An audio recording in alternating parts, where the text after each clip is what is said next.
We're going to take a closer look now at Donald Trump Jr. He is the oldest of the Trump children, now runs the family business, and at times he's had a strained relationship with his father, that relationship now being put to the test. Our chief national correspondent, Tom Yam, has covered the campaign. He's here right now. Good morning, Tom. George, good morning to you. Don Jr. and his meeting with that Russian lawyer have become a focal point in the investigation into Russian collusion. It shows the lengths he'd go to help his father, even though growing up in Donald Trump's shadow has not always been easy. There's nothing that I would do to ever endanger this country. Overnight, one of the president's staunchest defenders, his oldest son, Don Jr., now having to defend himself. And as a Trump, he's no stranger to the spotlight. His father and mother Ivana, famous since he was a boy, and the family business, always part of their life. I mean, from when we were 6 years old, I'd call, he'd be negotiating with the CEO of a major bank or whatever it may be, and he would make them wait. He'd take the call from us. But when mom and dad split, the New York tabloids had a field day with the messy divorce. Caught in the middle, Don Jr., just 12 years old, who reportedly didn't speak to his father for a year after the separation. Did you ever try to hide your name?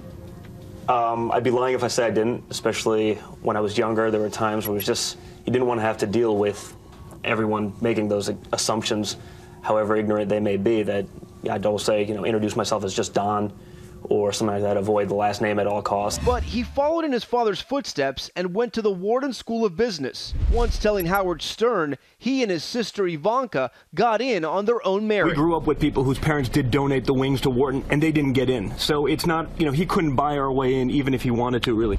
But after college, Don Jr. didn't immediately join the family business. He became a bartender in Aspen, Colorado, and has admitted he had a wild period, even getting arrested for public drunkenness in New Orleans. A break from his father, who doesn't drink.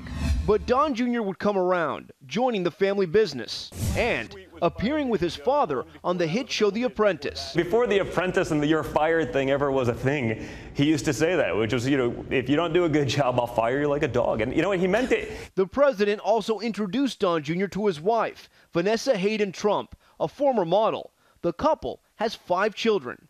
And while his father relaxes with a golf club, Don Jr. prefers a hunting rifle. Photos of him and his brother Eric sparked outrage when it surfaced they had killed an elephant and a leopard on an African safari. But hunting just one of the ways Don Jr. connected with conservative voters across America, becoming one of his father's biggest and most popular surrogates. Congratulations, Dad, we love you! And Don Jr., also one of the biggest critics of the investigation into Russian collusion, telling me this just last month.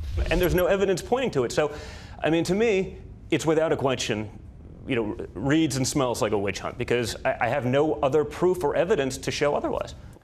That was just last month, and when we spoke, Don Jr. told me he barely speaks to his father anymore because he knows how busy he is. But when Don Jr.'s own son was hurt recently, the president was calling 3 times a day to make sure the grandson was okay. So, Tom, you were there every day of the campaign. You actually Yeah. got to know Don Jr.